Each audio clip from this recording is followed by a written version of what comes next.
Hi students! I wanted to take a little time to go over the Kate Chopin stories, just kind of review the questions, give you a little bio on Kate Chopin. I may not be able to do this for all the quizzes, but I thought it might be helpful, particularly for the first one, to just kind of have an overview of the author, where she or he, as the case may be coming from, and just kind of give you, again, more of an understanding, perhaps a couple tips how to do well on the quiz. All right, so I thought I'd start with a bio of the author. There is a great biography of Kate Chopin in literature and its writers. I've misplaced my book, unfortunately, but I have it in the stories in another book. So, and as I mentioned in the other video, they're available, online and all of that at no charge. So, but I found a really good biography on an edition that, if you wanted to check this out to look at it, what I'm looking at, if you Google Kate Chopin biography, there are several entries that come up. This is about midway down the page, and it's from vcu.edu. V like in Victor, C like in cookie, u.edu. So it's from a university. And it says biography of Kate Chopin by Neil Wyatt. All right, so it just come a little overview of her. It says she was born Kate Flaherty in St. Louis, Missouri in 1850 to Eliza and Thomas O'Flaherty. She was the third of 5 children, but her sisters died in infancy, and her brothers from her father's first marriage in their early 20s. She was the only child to live past the age of 25 of her whole family, which that's sort of interesting, right? So then it says that in 1855, at 5 and a half, she was sent to the Sacred Heart Academy, a Catholic boarding school in St. Louis. Her father, now this is very interesting, her father was killed 2 months later when a train on which he was riding crossed a bridge that collapsed. So that's very interesting, especially when we consider the story of, the first story, the story of an hour. All right, and then it says for the next 2 years, she lived at home with her mother, grandmother, and great-grandmother, all of them widows. Her great-grandmother, Victoria Verdon Charleville, oversaw her education, taught her French, music, and the gossip on St. Louis women of the past. Kate O'Flaherty grew up surrounded by smart, independent, single women. That's very interesting, too. They were also savvy and came from a long line of groundbreaking women. Victoria's own mother had been the first woman in St. Louis to obtain legal separation from her husband, after which she raised her 5 children and ran a shipping business on the Mississippi. So this was not necessarily the norm for women in the 19th century. So I thought that was really interesting. Until Kate was 16, no married couples lived in her home. That also was really unique for the times. Although it was full of brothers, uncles, cousins, and boarders. She returned to the Sacred Heart Academy, where the nuns were known for their intelligence, and she was at the top of her class. She won medals, was elected into the elite Children of Mary Society, and delivered the commencement address. After graduation, she was a popular, if cynical, debutante. And she wrote in her diary advice on flirting to just keep asking, "What do you think?" Which is kind of interesting. All right, so it says she grew up during the Civil War. So that is really something to keep in mind, that she grew up during the Civil War. So when you're thinking about the stories, and remember the time period, all right, so that the stories take place in. All right, so, and then it says this caused her to be separated from the one friend she had made at the Sacred Heart Academy, Kitty Goreski. And then this is really interesting. Her family were slaveholders and supported the South. St. Louis was a pro-North city, and the Garshes were forced to move. The friend, that's to be clear, is saying that the friend, her best friend, were slaveholders. And then because the city that they were in supported the North in the war, then they, her friend, the family left. All right. So then it says, after the war, Kitty returned, and she and Chopin were friends again. But and then it talks about when her grandmother died. I'm not going to read through the whole rest of it. I thought a lot of that was sort of key information to really understanding the story, but there are a lot of details there that if you look this up, you can read through. And again, the biography in Literature and Its Writers by Anne Charters and Samuel Charters is very good as well. All right, so it says in 1870, I'll skip up to this part. At the age of 20, she married Oscar Chopin, 25. He was 25, and the son of a wealthy cotton growing family in Louisiana. He was French Catholic in background, as was Kate. By all accounts, he adored his wife, admired her independence and intelligence, and she had a great deal of freedom for the times in her marriage. So they had a very good marriage, and we're really partners, especially considering the times and the norms, which were much more traditional in nature. After their marriage, they lived in New Orleans, where she had 5 boys and 2 girls, all before she was 28. So lots of children. Oscar was not an able businessman, and they were forced to move to his old home in a small Louisiana parish. And her husband then died of swamp fever. All right, so it says she then took over the running of the general store and everything, their business, and raising all the children. But then she sold everything, sold that business and store, went to back to St. Louis to live with her mother, and but then her mother died, and she was again just raising her children on her own. She started writing after that and was quite successful with her writing right away. So. And then it talks about, both in Literature and Its Writers, and this version talks about her many works that she had published, that she's really well known for a novella called The Awakening. That's probably one of her absolute best known works. It's quite good, but it was really overly progressive for the times, and people were quite shocked by it. By her non-traditional view of marriage, basically. So, and I don't want to give away details in case you want to read that book. All right, so it says, as a writer, Kate Chopin wrote very rapidly and without much revision, and she usually worked when she was surrounded by all her children, right? So she was a busy person trying to get the writing done while also taking care of her children. All right, and so then it says, though, because again, her books, her writing were very, they were ahead of their time as far as women's rights. With stories like Desiree's Baby, she was looking at the tragedy of racism, and this was far ahead of its time, and people started to be very offended by some of the things she was saying. And she started to feel some of that offense in their, lack of acceptance. So she was denied entrance in various writers groups and things like that. And people started being really, upset about her work, right? So by the time of her death, she died in her 40s of like a brain aneurysm.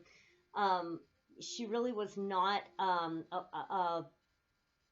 a well-received writer at that time. So she was really well-received in the beginning, and the more progressive her stories started to get with regards to women's rights and with regard to racial equity, people started to reject her writing.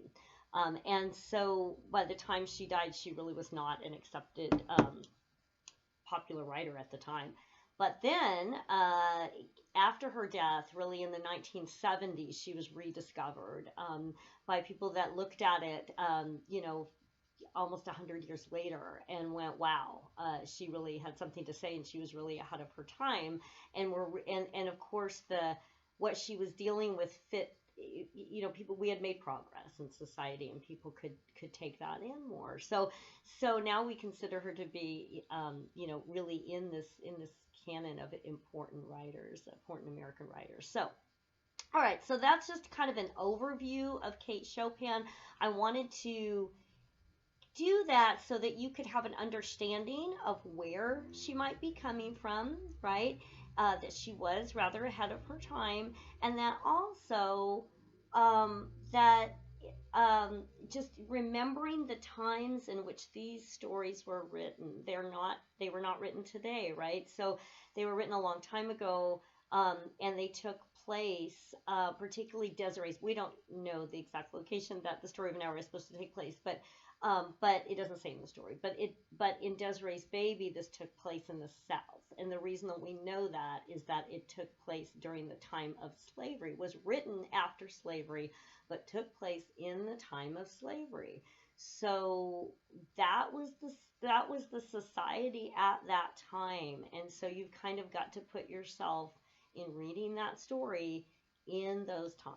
All right. So and in the case of the story of an hour with the marriage with that couple, you have to put yourself in those times, right?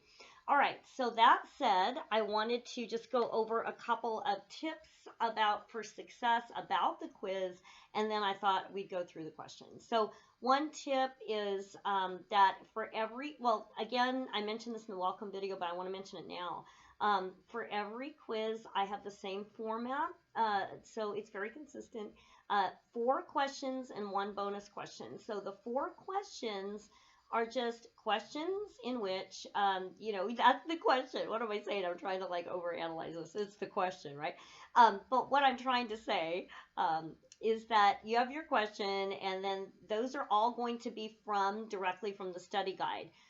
The bonus question might also be from the study guide, but it might also be something more specific about the story because it's a bonus. So this would be a good idea to read the story very well. And that it could be something about the author. So there you go. You might want to read that information on the author, right? So, okay, because it's bonus, it's extra credit. I always say try all the questions. In fact, please do try the bonus question because I do give partial credit too. So you might get half credit or something, right? So it's worth trying. Okay, so do all the questions, try all the questions, and if you're, not sure, try. Because you might know more than you think. I think that's often true, and that you can get partial credit if you get that half of it right or something, right? So the other thing I'm looking for you to do in all the questions is to have evidence from the story. So this is true when we write essays, and it's true in this case. So both exercises will help you with the other. Having evidence in the quiz for the stories will also help you with your essay writing. So you must have evidence from the story. So that proves your writing. So if you go if you were like you were a lawyer or something trying a case, you couldn't just say this person is innocent or guilty or whatever. You would have to have evidence in that regard, right? Same thing here. You have to show me the evidence from the story that proves your idea. All right. So you want to have evidence. In each case, I would like you to highlight your evidence with a highlighter. We can do that on the computer now, so that's pretty cool, because that shows me that that's the evidence. That way we're committing to not just like, please let there be some evidence in there somewhere. No, we're committing, here's my evidence from the text. So that means you need to know the story. It's closed book, so you've got to know the story. It's timed. I'm going to give 55 minutes. I think it's plenty of time, but it's not plenty of time if you don't know the story. So you've got to read the story ahead of time. You've got to go over the questions, more tips there. Read the story. I would read it through once to get a sense of it. I would read it through a second time, looking specifically for the answers to the questions on the study guide, and make notes and then go over them. That is what I would do. The other thing to keep in mind, tip for success, is you are not being quizzed on the movie. So anytime I have a movie, I give that to you to help you, but sometimes we just need a visual of what the folks might look like. I mean, we don't know. That's all in the author's head, but sometimes that can just give us a visual, right? And I think it's interesting to see different directors take on, the story, but that is not what you're being quizzed on. You're being quizzed on the actual story. For example, in the story of an hour, there is nothing that says in the text that she can't leave the house. That is only in that movie version. All right. So I don't want to see that show up on your quiz because there's nothing that supports that in the text. So we have to have evidence from the text. All right, so that's sort of my overview for success. And now let's go over these questions. So the first one says, so study guide, the story of an hour, right? So again, the 4 regular questions will be directly from the study guide. The bonus could, or it could be something more specific, or specific about the author. So number 1, what does the open window symbolize in the story of an hour? What does it symbolize? What do you think it symbolizes, right? So you're going to give me your idea on what that might symbolize. As long as it's consistent with the text and supported by evidence, I am open to your potential ideas, but there are some things that open windows tend to symbolize in literature, which can be freedom. Freedom's a big one, right?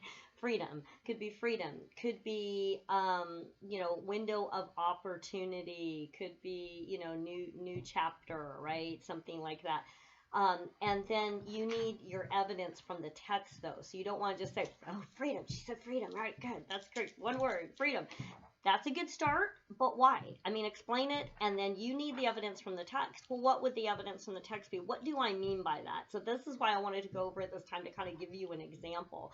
So for example, I want you to take that phrase, for example, and put it in your writing toolbox, your quiz taking toolbox, because if you remember that phrase, for example, hopefully you're going to remember to put in the example, which is going to be your example from the text. All right, so for example, could be when she looks out the window and sees the trees quivering with new spring life.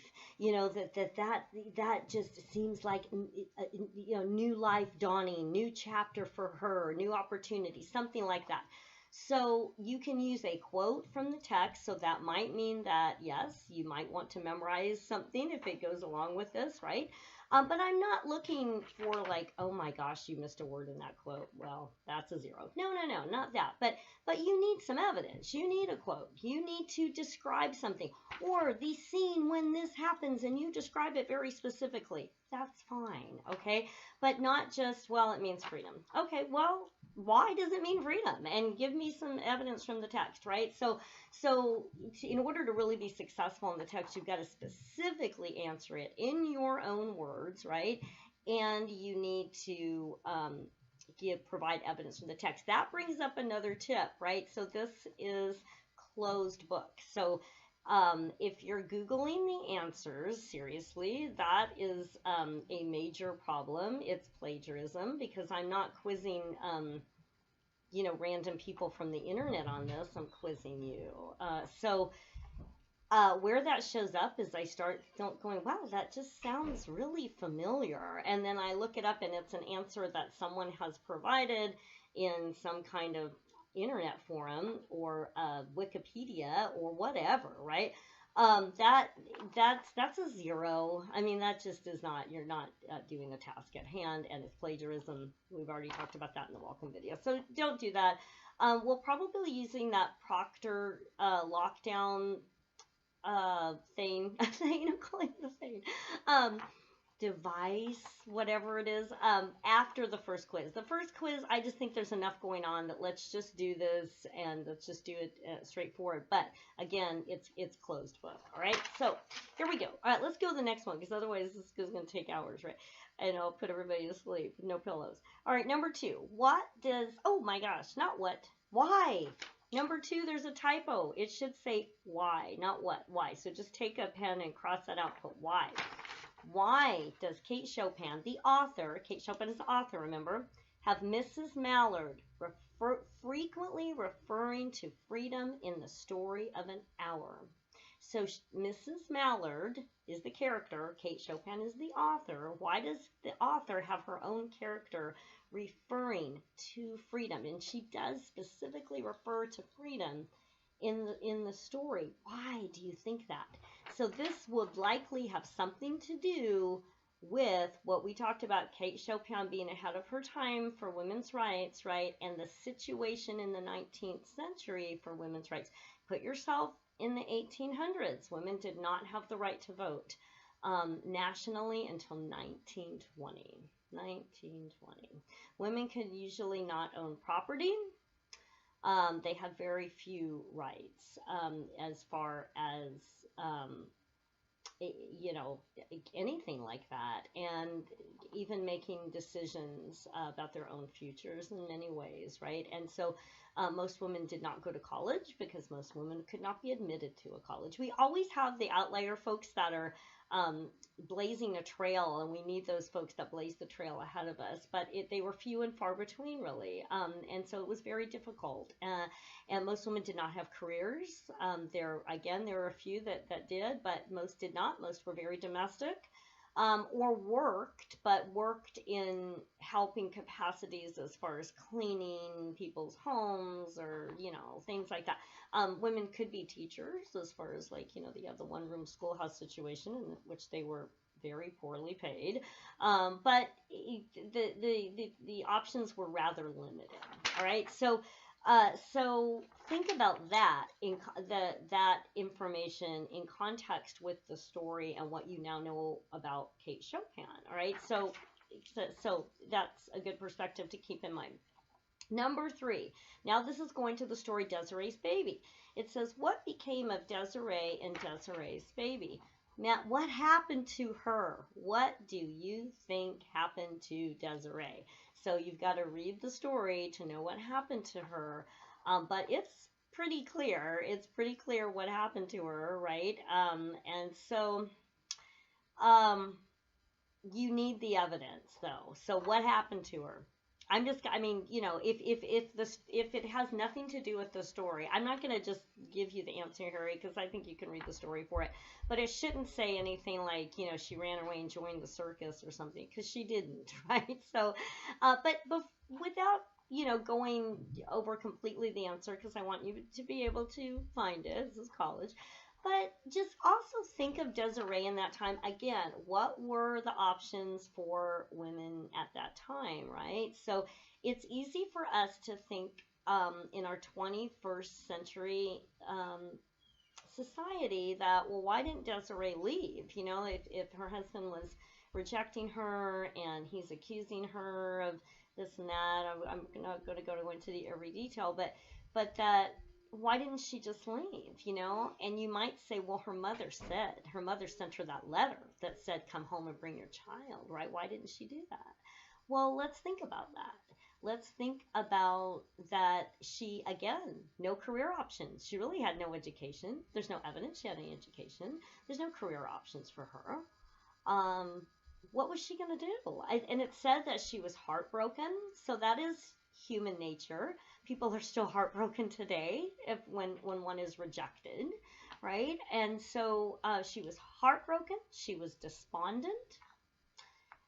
And this was taking place during slavery. So she knew that she might not have a very bright future, unlikely to have a bright future. And she knew that her child was unlikely to have a very bright future. And she saw very few options available to her and her child.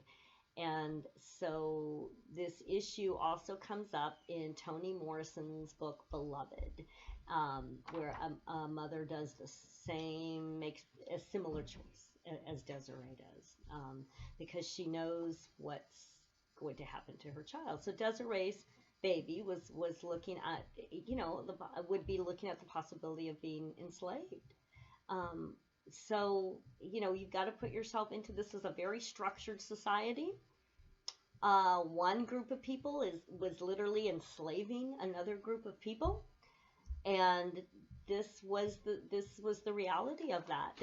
Family was very important in that society, and to bring shame on the family, which this would do, would be devastating. So while her mother did say to come home, doing so would bring a lot of shame on the family, and they the whole family would likely be ostracized. So just kind of keep that in mind. It says, like, one book I was reading on Desiree's baby was saying, says this: it is difficult to imagine a reader that would not be horrified and disgusted by the tragic results of racism and sexism that permeate this story. And really, we should be horrified by the tragic results that result from racism and sexism in this story, right?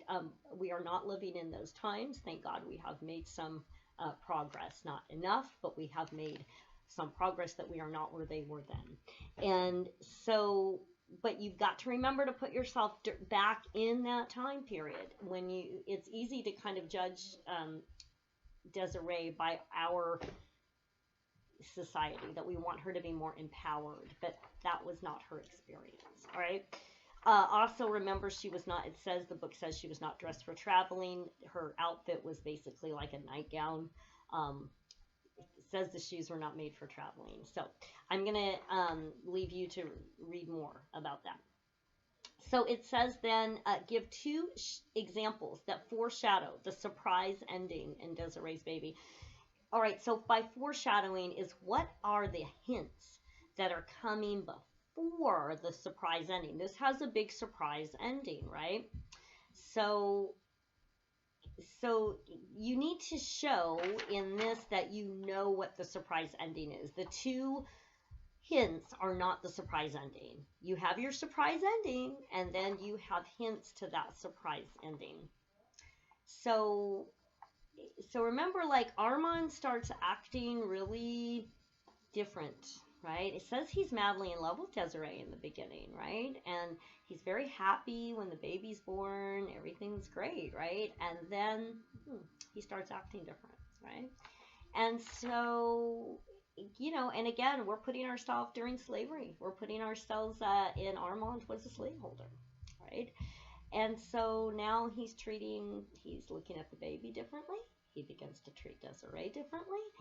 And so then we get to, tragic things ensue. And again, you got to read the story. So tragic things ensue. But in the end, things don't work out that well for Armand. His family is destroyed. And I'll let you think of how that, I know that from the story of what transpired. But things have not worked out well for him. He is of the group that are the oppressors. And is Kate Chopin saying that this thing that they were doing, this slavery, that it wasn't working out for anyone, perhaps? It obviously is not working out for the people that are being enslaved. But it's also perhaps not working out even for the slaveholders, because nothing is working out for him. And then so he reads the letter from his mother that is in with the former love letters from Desiree. And that's the breaking news, and I will leave you with that, right? So the breaking news is the letter from his mother, and that is the big surprise, right? So you have to read it. I'm not going to just hand it to you, but that's the big surprise. What are the hints in the story that when you get to that point, you're like, there might have been some clues to that. What were the clues? Well, the first time I read the story, I got to that, I'm like, really? Whoa! I couldn't believe it. So then I went back and read the story again, and I found that there are some clues. The author does give some clues. So I'll kind of point you in the direction of some of the clues. There are potentially a couple others, but in general, I'm just going to point you in the right direction. Remember that it says in the story that Armand, when he was a child, lived with his parents in Paris, France. So Paris, even then, even in the 19th century, was more open-minded, folks there were more open-minded and more tolerant overall, and accepting of folks that had interracial marriages. So just kind of know that about Paris, right? I'm just going to say that, right? Think about the argument that Desiree and Armand have, and they're literally comparing skin color. Look for that argument. Could be a clip. All right, look at the description of Armand and how he is described. All right, I'm going to give you those to find. All right, those are clues about the clues. All right, very good. So there are 3 that I am thinking of. You just need 2, as far as if it's a quiz question, which it certainly could be. All right, then it says number 4.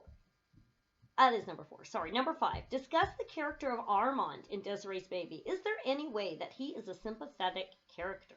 Why do you think that he acts the way that he does? All right, so is there a way that he's a sympathetic character?